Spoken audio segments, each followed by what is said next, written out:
Happy Tuesday. This is Tyler Ingram. I'm extremely excited to be here today with one of the Chicago Bears greats, Desmond Clark. I grew up watching Des play for the Bears from 2003 to 2010, and he played a really pivotal role in getting them to the Super Bowl in the 06-07 season. And now he's been translating his success on the field to success in the business world as a professional speaker as well. Des, great to have you here today. How you doing? I'm doing pretty good. How you doing? Doing pretty good. So just to get a little bit more of a background and some context here, just could you kind of sum up in your own words who you are, what you do, and what you're currently working on? People generally know me from playing with the Bears for 8 years and playing in the NFL for 12. But like you said, since then, been involved in a lot of other things. But currently now, the things that I'm focused on is my insurance agency, the insurance people, and also being an author and a speaker and really building that platform. Des Clark Speaks and Principles of Winning, getting out, speaking to corporations and organizations on topics that range from anywhere from personal to professional development, sales, and leadership. That's awesome, man.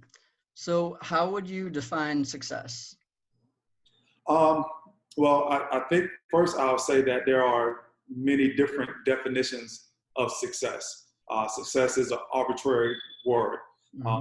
Success for me early on was just having been able to buy a house once I became a grown man. That's what I used to look at as success. So I think success is something that it evolves over time.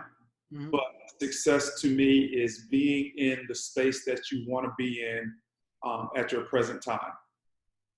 Absolutely. That's a good answer. So I know in the past you've kind of been pretty open about your past growing up and everything and different experiences that you had that really molded you into who you are today. Would you be able to touch on that a little bit?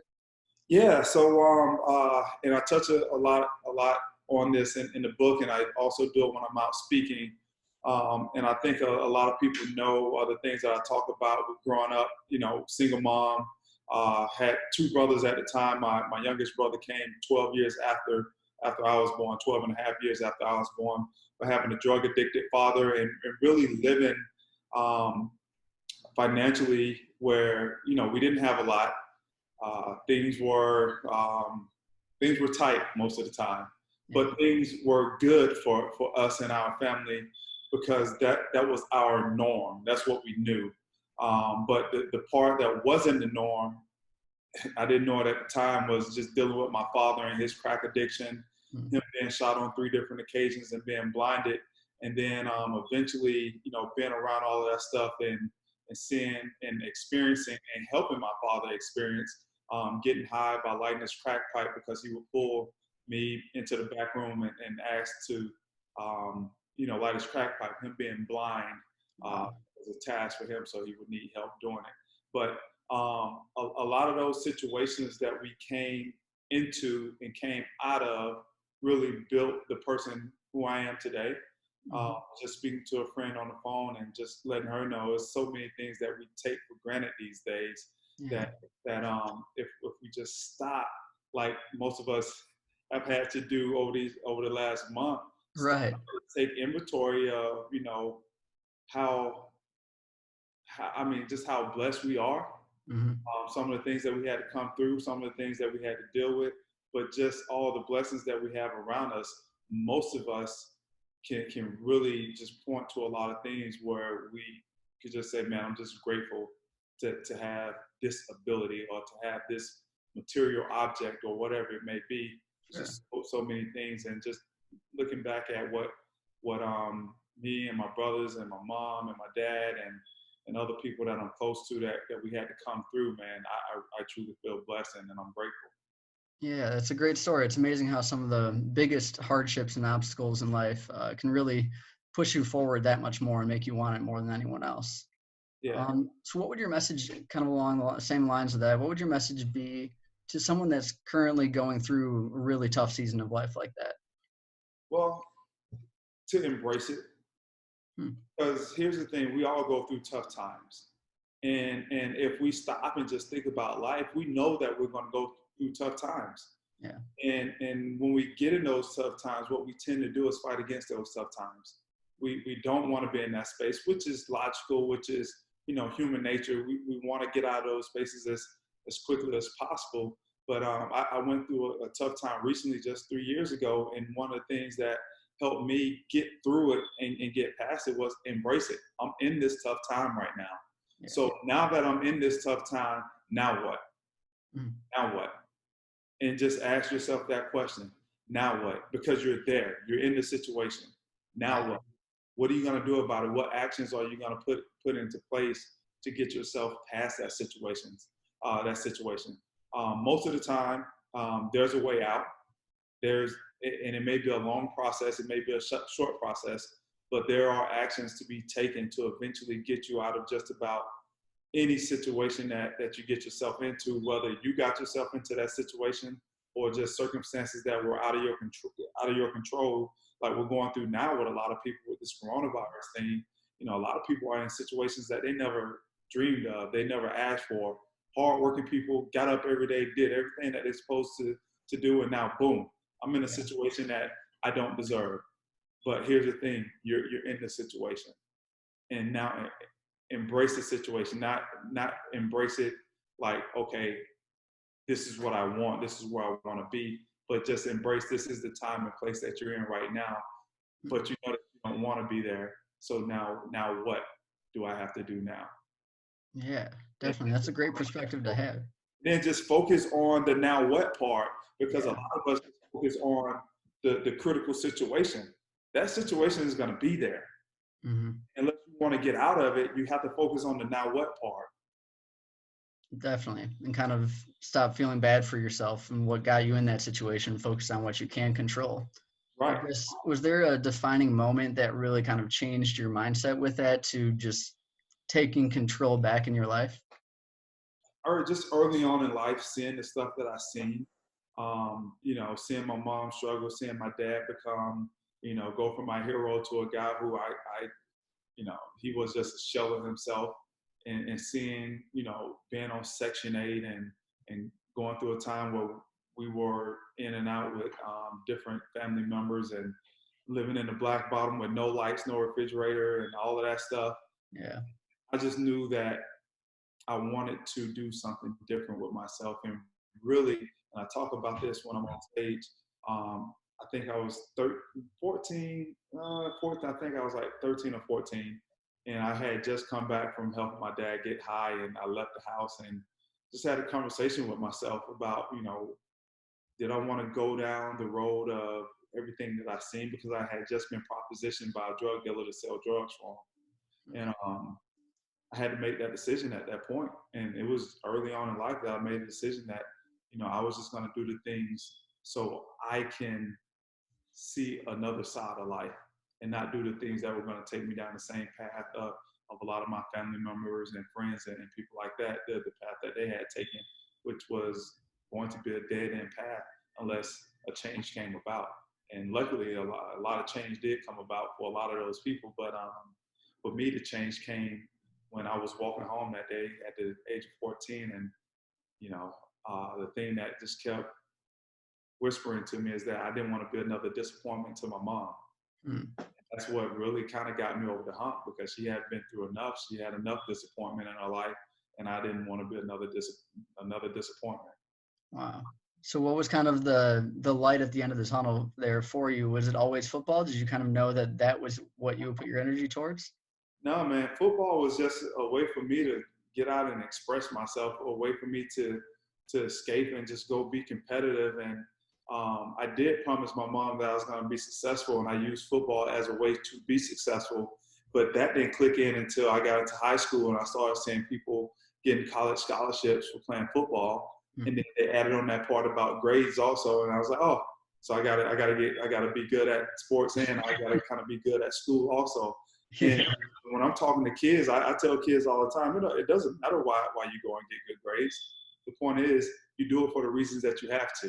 Mm. And whatever that reason is, don't let anybody demean that reason, because the only reason that I got good grades in high school was so I could play football, so I could play basketball, so I could be on a football field and on a basketball court doing the things that I wanted to do. The only reason. Other than that, and tell you the truth, I was lazy about doing that. I just did enough so I can get by. And then when they introduced that sliding scale, hey, ACT, SAT, oh man, I got to have a certain grade point average now. Hold on, nobody told me about that. And then my senior Yeah. year, I had to bring my grade point average up. And then the first grading period, I had all A's and a B. Never had happened since like my I was like a third grader, but I did it because I had, like you say, a light at the end of the tunnel. That if I knew I was going to fulfill that promise to my mom of being successful, I was going to have to get myself into college, and that was the only way that that was going to happen. Interesting. Yeah, the only way to really get out on the field and have something kind of bigger than yourself pushing you forward there. Yeah, That's great. So but that's then I guess on the oh, general, sorry, go ahead. right? What was that? That's life in general, right? Absolutely. People have motivations for doing the things that they do, and Hmm. that was just my motivation. Motivations come in so many different shapes, forms, and fashion. And I tell people all the time, whatever your shape, form, or fashion is, just let it be that. It doesn't Yeah. matter as long as you're progressing towards where you're trying to go. It doesn't matter what the carrot is. Yeah, for sure. The why is always so much more important than the what in life, no matter what it is that you're doing. Hmm. And so true. On the field, I guess then, what was like your most memorable moment? Obviously, getting to the Super Bowl and everything, you did a lot. What would be the most memorable? The most memorable moment that I had was really coming out of the tunnel for the Super Bowl.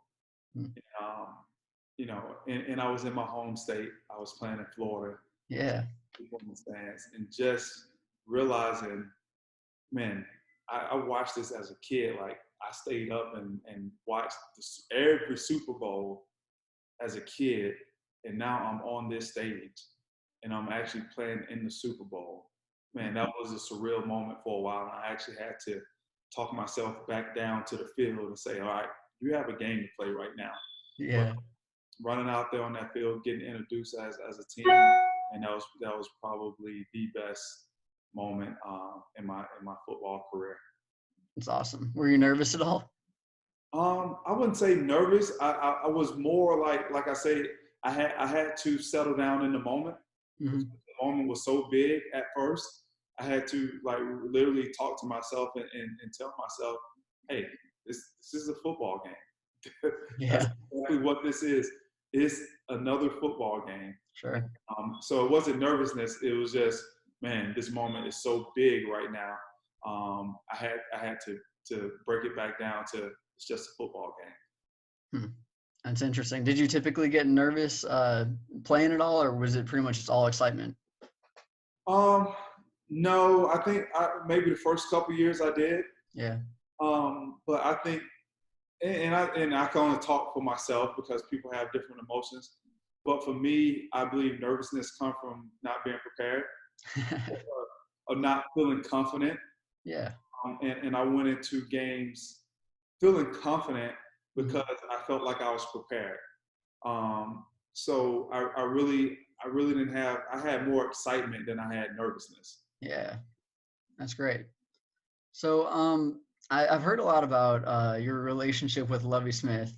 I heard he's just an amazing guy, and I'm personally curious as well. My brother currently goes to University of Illinois, and have seen him do some really great things there too. What did playing for a coach like Lovey do for you, kind of molding you as a young man?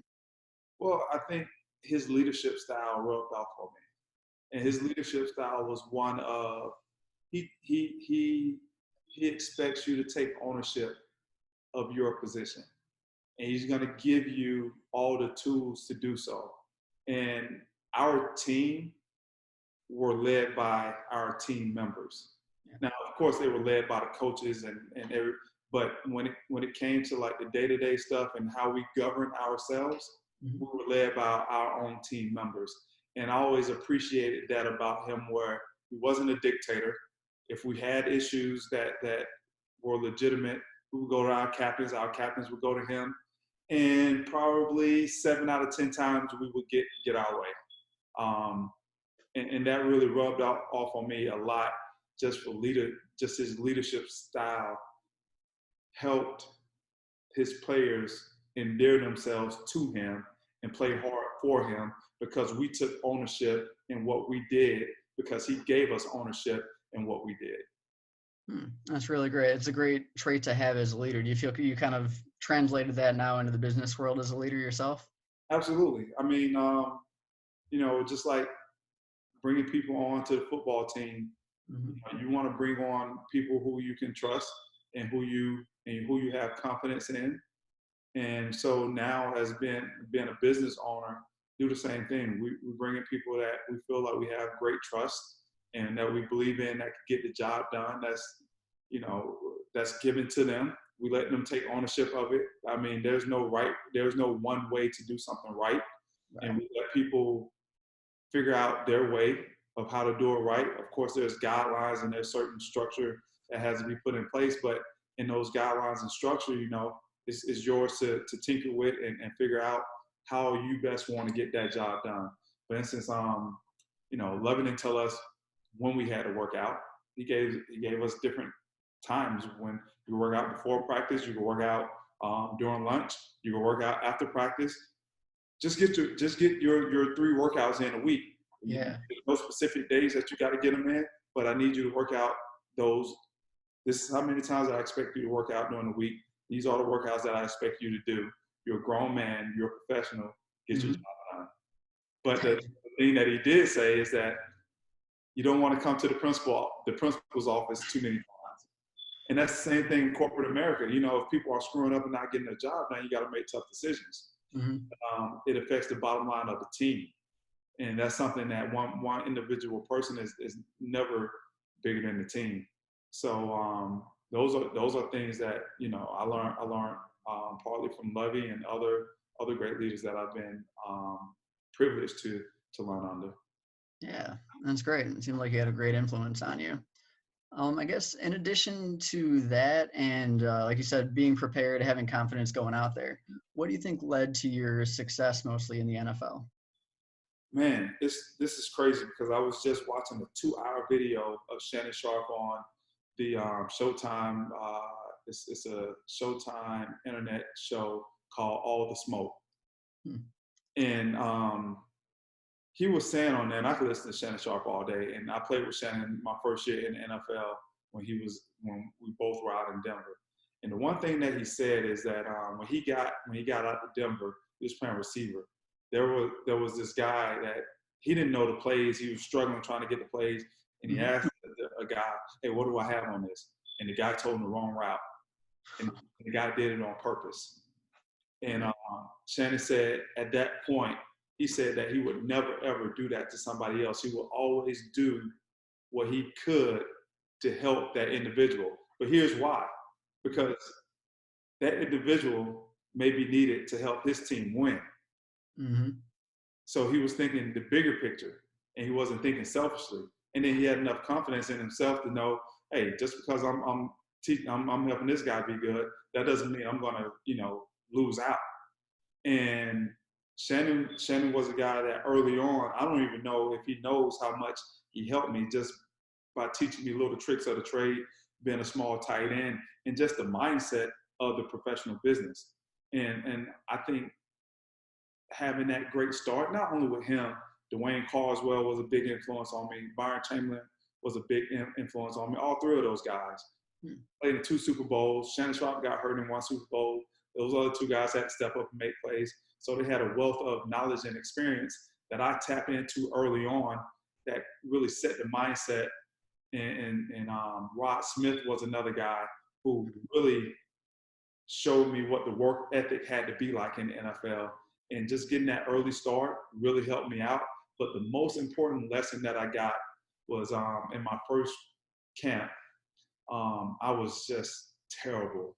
My first, and I had a scout that told me that I need to stop comparing myself to everybody else. Huh.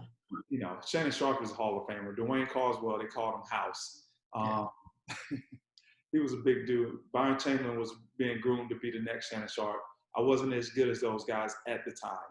Uh, Mm. and I would just constantly see them making these great plays. And in the back of my head, just thinking, I can't do that. So psychologically, I was defeating myself. And the Yeah. thing that the scout he told me, he said, you have to determine how good you want to be. And then once you determine how good you want to be, now you have to determine how good you are. And then every single day come out here and work on something so you can make up that gap from how good you want to be to, how good you are to how good you want to be.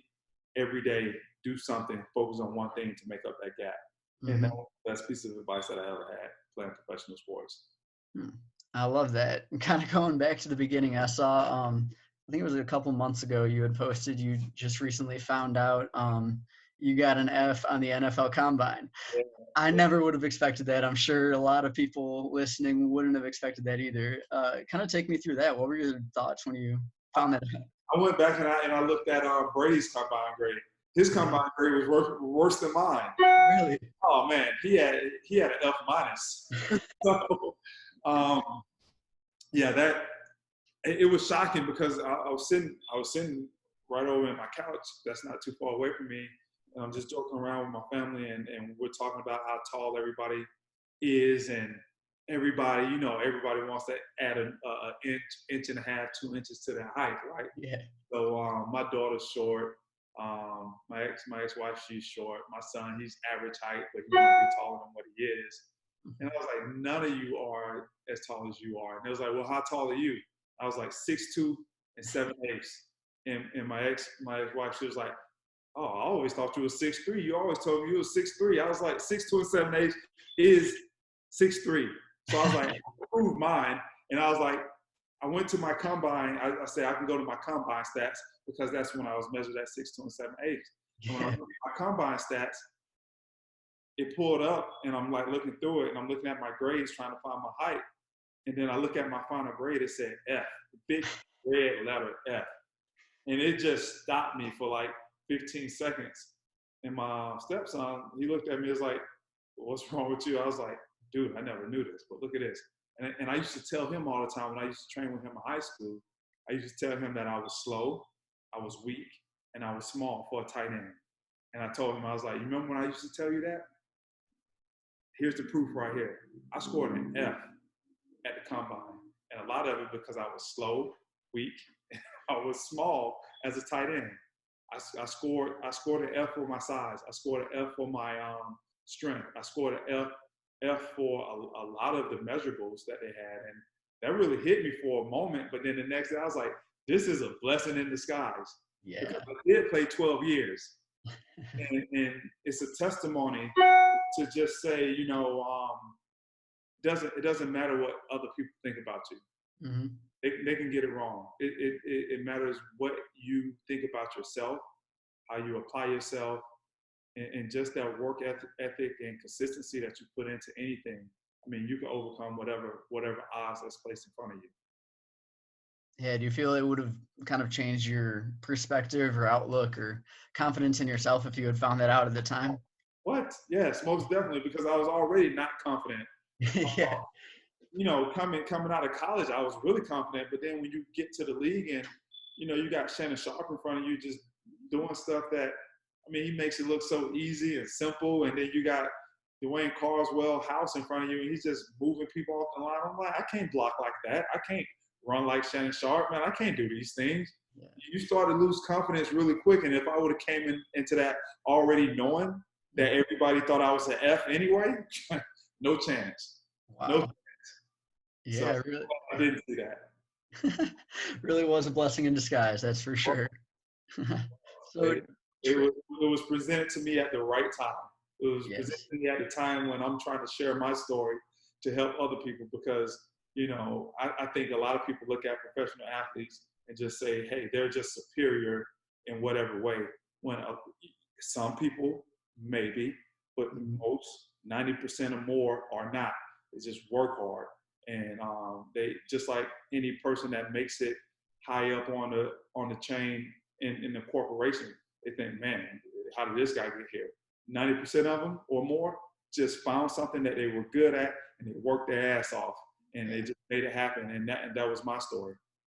I love that. Very humbling and inspiring to others that aren't currently where they want to be and have a lot of room for improvement and everything. Absolutely. Which we all do have a lot of room for improvement. That is for sure. So transitioning into your life after football, Can you kind of take me through what your thoughts and feelings were in that moment of sort of now what? What do I do with the rest of my life here? What's going to be my purpose now that I've played in a Super Bowl, lived out my dream and everything? And the thing that you said two things there, now what and purpose. Hmm. So it took a little while for my now what to kick in.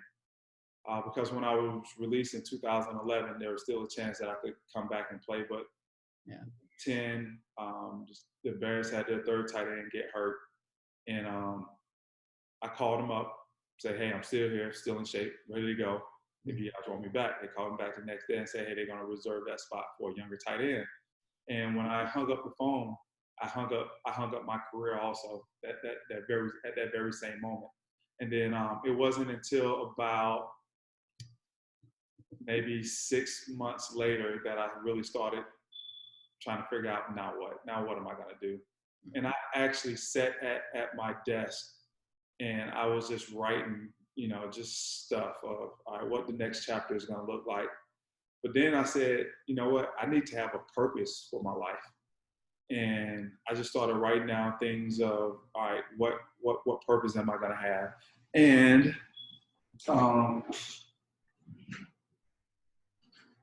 sorry, I know this is a podcast and people are not watching on TV, but I mean on video. I just No, want no to worries. really quick. I had a few pages of stuff and I boiled it down into like this one sentence statement that I have on all of my cards. And it says, with excellence being the standard, my purpose is to enhance the lives of others through any expertise or resource available to me within reason and with respect for my family, who my primary, making every effort to transform strangers and associates alike into extended family members. And that became what my purpose in life was. And I said, anything that I do moving forward, I have to be able to execute on that purpose to be able to do whatever it is I'm going to do. And then later on, I developed my 5Fs: faith, fitness, family, finances, and fun. And through that, the financial part was, and I will say that those are the most important things in my life. I could fit anything in my life within those 5 different things. And the financial part became so instrumental because of being scammed out of a large sum of money, $750,000 later in my career, and then losing, 7 figures in real estate in the 2008 crash. I had to figure out how to manage my own finances, and that led me into the financial advising arena along with insurance. And that became a way that I could live out my purpose. Is now I can help people with financial and insurance matters now, help better their lives. And that's an expertise that I developed because of something that I went through. So it took a few years, but it was an intentional, active process for me to develop the what now and the purpose for the rest of my life. Interesting. Yeah, it's a great purpose for you to have now. What parallels do you see between success in the NFL and in the sports world and now in business and daily life? It's almost identical. Mm-hmm. There's really no difference at all. First of all, to be in the NFL, you got to have talent. Yeah. So you got to figure out where your talent is. And then you have to start to apply that talent. And you don't win on talent alone. You don't make it in the NFL on talent alone. Mm-hmm. You have to study and practice your craft relentlessly. Same thing in life. Whatever you're going to do as a career, you go in and you have some talent, but the know-how has to increase over time to be better at what you do, to sharpen that talent every single day that you're going in and out of those doors or whatever you get back and forth to your job. You really have to have a sharp and a sharp focus on just executing every day and executing at a higher level as you get better. That's great. So what would your advice be to someone that has big ambitions, big dreams, really wants to do something in life, but they have a huge fear of failure that's getting in the way? tell them that you're just like everybody else. That's the first thing that I'll say. Well, let me say no. Let me say this. Huh. I'll say that you're just like everybody else with big dreams. Yeah. Because everybody don't have big dreams. We'll just start there. Um, most people don't have big dreams. They say that they do, but it's a pipe dream. It's not something that they're really trying to ascend to. It's just something that, man, if it happens one day, that'll be great. Yeah. That's most people. And then there are other people that say, you know what, man, I want to know what it's like to achieve X. And they set a path to do it. The thing that stops most people is not the know how to do it, is knowing what to do, but not doing it. Because there's so much information out here now that we can learn anything on our own if we really apply ourselves. But then there comes a sacrifice of time and effort with that. And that's what stops a lot of people from just doing the things that they know that they should be doing to get to where they want to go. Sometimes it's time. It may take too long. Sometimes you have to sacrifice other things that you like because you got to spend more time, you know, with trying to pursue whatever goal or dream that you have. And then that effort, man, hey, sometimes you may be dog tired and have to keep going. One of the things that I talk about is don't stop when you're tired. Stop when the job is done. Stop when you finish. That's the only way to make it. And those two things are the things that really stop people from doing the things that they know that they should be doing to get to where they want to go. And that's, you know, that's a human thing. And you have to push past it if you want to get to that big audacious dream that you have. Yeah, I think it's good to have a positive relationship with failure and not view it as a failure, really. Are there any big lessons that you have learned from a perceived failure originally? Yeah, so I mean, I failed so many times. I talk about that in my book. I failed so many times, and I'm talking about winning. I'm talking about principles of winning. That's the Yeah. name of the book. But I probably had more failures than I had wins. Yeah. Um, but that's how you win, because failure is only failure if you stop at failure. But when you use that failure as a stepping stone, that's how you can get to your greatest success. Failure is a learning opportunity. So if you don't achieve something that you set out to achieve, if you take the time to assess it and to say, okay, what can I have done better? Why didn't I get to that next level? What was it that stopped me from obtaining whatever it is I'm trying to obtain? And now reflect on that and then reapply the lessons that you learned from that. Well, it's not a failure. And quite frankly, you can't be afraid of that. You can't be afraid of not hitting the mark. You just got to throw the dart. Yeah. Yeah, because you're never going to hit the mark unless you throw the dart. And you know, most of the times you don't hit the mark, but you always get to come back and you get to throw it again Yeah. and again and again and again. And you know, a few times you're gonna hit the mark, and that's gonna be your greatest success. Man, you probably know this just like everybody else knows this. A lot of the people who we see on TV as these big time success stories, behind those success stories were many, many, many failures before they actually hit the bullseye. Yeah. Absolutely. I know. Are you familiar with Tony Robbins at all? I am. Yeah, he says the only failure is failure to learn, and that's so true. It's only a failure if you don't keep pushing and don't keep trying after that one failure. Just Uh, stop. If you yeah, stop, you fail. exactly. But if you keep going, you're not failing. You're progressing. Hmm. Exactly, man. Yeah. For sure. So I know we're kind of tapping into a little bit what you talk about in the book. Would you be able to kind of give just a few main takeaways that someone would get from reading your book?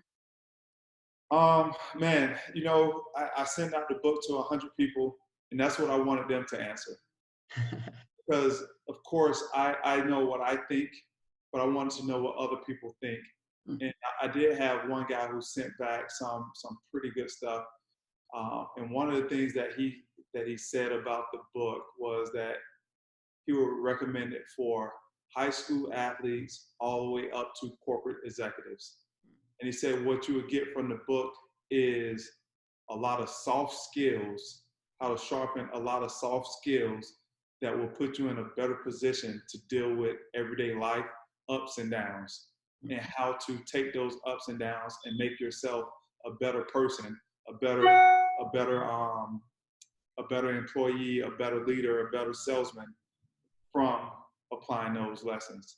And when he said that, I was like, I appreciate that, because that is exactly what I was going for.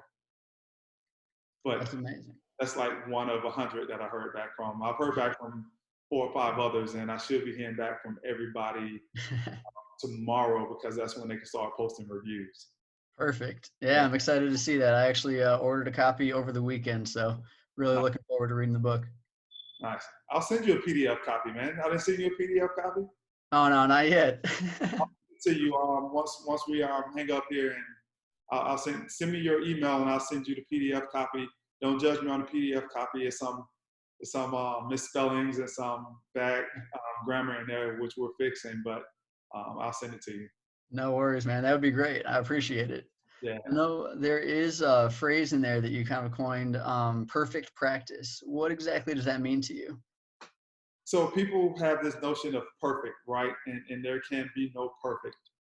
So what I mean by perfect practice is you are doing whatever you can to do the things the right way in practice. So even if you're practicing a speech, if you're practicing basketball, some people go through the motions, right? Yeah. And they're not giving it their all in practice. So therefore, when the game comes, they're lacking. But here's the thing, I said perfect practice leads to perfect performance. When you practice in such a way that you're trying to be perfect with everything that you do, and don't get me wrong, there is no perfect, there's only progress. Yeah. But when you have that mindset of I'm trying to get this right every single time, now when it's game time, when you got to make that sales presentation, when you have to step out on the football field, Kobe scored 81 points. Tell me how many shots he missed in that game. Yeah. Who cares, right? Right. That was his perfect game.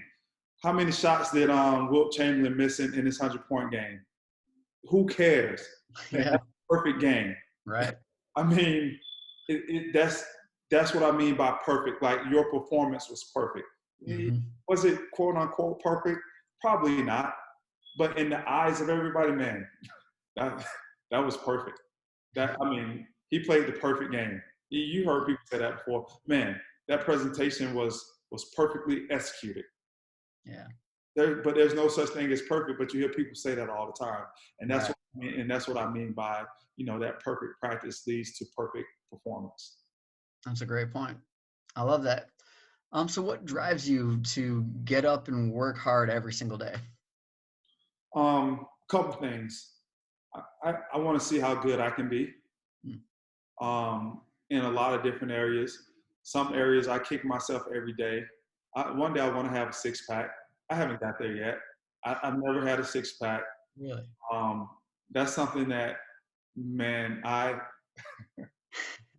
oh, you're talking about somebody beating up on himself for like getting undisciplined at times.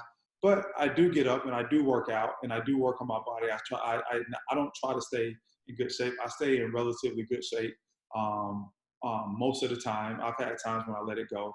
Yeah. But I just want to see how good I can be now that I'm writing more and I'm speaking more. I want to see how good of an author I can be. I want to see how good of a speaker I can be. I want to see how good of an executive I can be at the insurance people agency. When I want to see how far I can take it. We talk about goals, and I see goals as mile markers. Once you hit that goal, like the question we talked about, now what? Mm-hmm. Do you stop there? Most people don't. Right. Some people do, because that's just where they just want to. Okay, if I can get here, I'm good, and there's nothing wrong with that. I'm the type of person, once I get there, now I want to see, okay, what else is there? So um, uh, uh, I, like the stuff that I do on LinkedIn and I get that feedback, man, that makes me feel really good that I was able to play a small role in somebody's life that maybe change their mindset or help them see things in a different way. I had a lady who sent me this message saying that I helped her create another product line for her chocolate company. Are you Wow, kidding me? that's amazing. How often can my words, just from my experience and what I'm sharing with people, help other people do that? I want to see if I can help somebody else do that. That's the stuff that drives me every day. How good can I be at what I do? Hmm. I love it. Just that constant personal self growth and everything. That's a great mindset. Absolutely. And like we talked about earlier, there's a lot of room for improvement. Oh yeah. Yeah. Just like talking about the perfect practice. Like when you Mhm. practice, I always say you get rewarded in the light for what you practice in the dark. Um, Mhm. and people see me speak and on doing these things on LinkedIn, but they didn't see the 10, 11 takes that I did before that. So I feel you on that for sure. um, they don't see how we went back and edited this book like 5 times before we actually sent out a version of it that was still imperfect. That people still found, hey man, did you see this when you wrote this? These Yeah, books are like whatever. So man, there's always room for growth. absolutely. It's funny you mentioned that. So is there anything I guess that you used to do that would get in the way of your success that you just decided no more, you're never gonna do that again? Yeah, I started listening to my own advice. um, I, I look at people sometimes, friends, family, people, and sometimes I'll be wanting to say, man, you should take your own advice, but that can come out as kind of rude. But then I actually had to say that to myself Hmm. because I have all of these principles, right? And I'm putting up air quotes here, all these great principles. But I said, I'm not living by these principles. I'm not doing it. In 2018, I started calling myself a business coach, and I had my first 6 clients. And then I had to stop doing it because I was like, the things that I'm telling these people, I'm not doing. And I said, I'm not going to do this unless I'm truly doing it. And really, that started before 2018. That started back in 2017. I had to kind of reinvent myself because I had a lot of things that was going on personally Mhm. for myself that I just wasn't okay with. And I had to say, you know what? I need to start doing the things that I'm telling everybody else to do. First of all, I say that my 5 F's are the things that really drive my life: faith, family, fitness, finances, and fun. Faith wasn't even a part of my life hardly anymore. Um, so that's when I started. And then the fitness came back in. Um, family was always there. Financially, I started just all right. I'm a financial advisor, and Yeah. I'm always on people about making great financial decisions. I need to start making great financial decisions all the time. Another thing that I have on here, my favorite verse, Proverbs 16:3, commit to the Lord all you do, and he will establish your plans. And I Mhm. wasn't doing that. I was doing it more so for self gain and just so people could say, "Oh man, that's Desmond Clark. Look at what he's doing." You know, and I started doing it for a different reason. I started living my purpose for a different reason. And and now, 3 years later, after 2017, when I really had to start over and reinvent myself, I can see everything as I look backwards. And one of the things that I tell people is the things that we are doing right now, we can't necessarily see how they affect us in the moment. Mhm. But all you got to do is look backwards and see everything that you did in the moment. Your life over the last month, year, 2, 3 years is a product of what you did in those moments. And if you like what you see, keep doing what you're doing. If you don't like what you see, you got to start doing different things in the moment to change what you've seen for the last month, year, 2, 3 years of your life. And Yeah. that's exactly what I had to do. Yeah. Another blessing in disguise almost that you had that moment where you weren't fully living out what you were teaching others. And now it seems like you got more, you're more genuine and have more clarity with what you're actually doing. Right. I don't feel a contradiction when I'm talking to people when I'm saying these things. Now I can say it with a smile. I can say it with full confidence. And am I at the highest best level that I can be with everything? No, I'm Hmm. not. A lot of this stuff, a lot of this stuff that I started with because that's the stuff that I was telling myself that Yeah. I do. And a lot of it is stuff that I still tell myself that I need to do.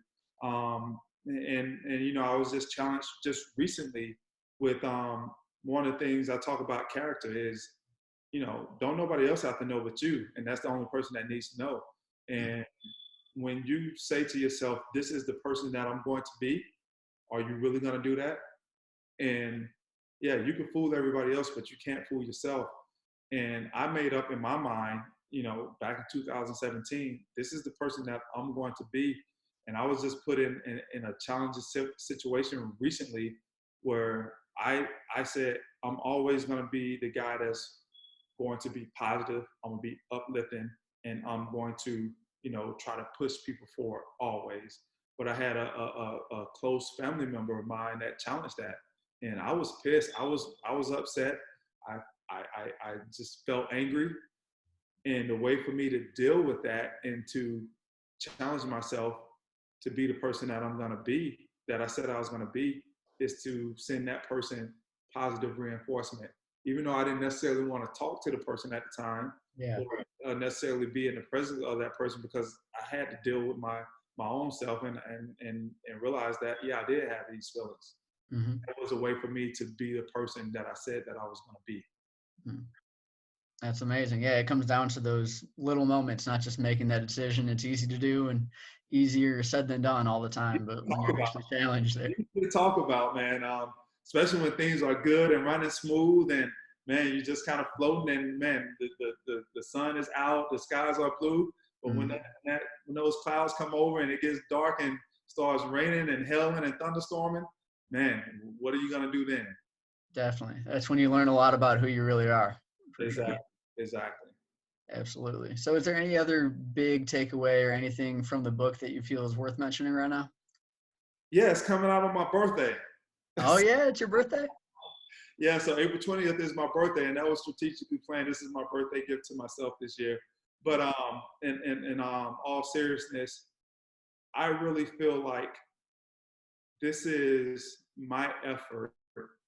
This is my attempt, a really sincere attempt of sharing some of my experiences, some of the things that I went through, some of the knowledge that was given to me through other people, Hmm. some great leaders, man, some really great leaders that I've had the privilege of being under their tutelage, and some great experiences, the highs of highs, the lows of lows.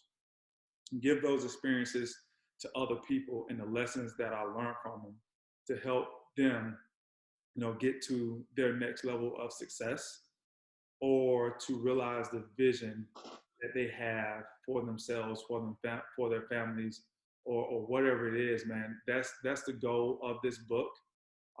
You know, I hope that I accomplish that mission, because that's the mission that I set out to do. Um, Hmm.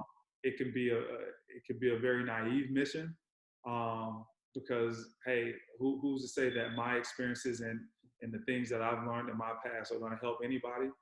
But I do feel confident that the things that I've learned in the 42 years of life that I had on this earth, can go and help somebody. There's a saying that I heard, man, I'm gonna screw it up. Um, a wise man learns from others' mistakes, Yeah, but the fool learns from his own. Oh, I nailed it. That's exactly what that's it. yeah, the wise man learns from others' mistakes, but the Yeah. fool learns from his own. And some of the mistakes that I've made, and some of the lessons that I learned, I hope other people can learn from, so they don't have to spend the extra time, effort, heartache, um, to learn. Hmm. I love it, man. You're doing some really great work with it. I can't wait to check it out. Now, if you're anything like me, you can't talk about yourself for a long period of time like you have here. So, kind of just switch it up. What is something that you are absolutely terrible Oh man, I don't know. I used to say this all the time. If I'm not good at it, I just don't do it. at? Um, Man, what am I terrible at? Oh, you know what? I can't skate. And my No. kids, this was just a couple years ago. Because they just believed that I could do whatever. And I was like, no, I can't skate. It's like, you can't skate? I was like, no. There's like, out of all things, you can't skate. I can't skate. I can't skate at all. And you know what? I'm not putting on a pair of skates because if I'm not good at it, I'm probably not going to do it. That's funny, man. You can't win them all. Yeah, yeah. So I mean, that's something that I've tried before. Uh, Mhm. just couldn't do it. Hey, that happens. I'm not a good skater either. I feel you. And then some people just put on skates and make it look real easy. They just kind of gliding and oh man. I don't get how they do it. I never have. It's crazy. So, if anyone here listening would like to download the book, what website should they go to? Oh man, they should go to Amazon and they should put in Principles of Winning and Mhm. Desmond Clark in the search, and it'll come up. Awesome. And then, is there any other way to get? Do you have any other content that's out there? Or mostly just focus on the book right now. See, hold on, man. I don't know if you heard my phone start talking. Hello, Siri. Seriously started talking, and I'm very, very, very, very like I could get on my kick where I start talking about conspiracies and all of that Yeah, right there. that's Yes, crazy. it just started talking to me out of nowhere. I forgot what you asked me. What was your question again? No worries. Just is there any other place that you have your content out there? Or does it mostly kind of focus in on the book? It's really focusing on the book. I am doing a online course that will be out probably sometime in late May. Um, but if people want to learn about me, man, just go to LinkedIn, look up Desmond Clark. I do most of my stuff on LinkedIn. Other platforms are Instagram. I do a lot on Instagram. I do a lot on Facebook. Not as much on Twitter, but I really do live out a lot of my life of what people will want to know about me on those social media channels. I just I just try to give it all back, and because it was all given to me, so I'm just trying to give it all back. And I'm literally an open book. Like if people want to know something, have questions, personally, professionally, I'm open book because I believe it was given to me to give back. That's perfect. I love that. You definitely do have a lot of great free content out there. I know we first connected over LinkedIn. So, yeah, I really appreciate you taking the time and joining me today. It was really, really great talking with you. Yes, sir.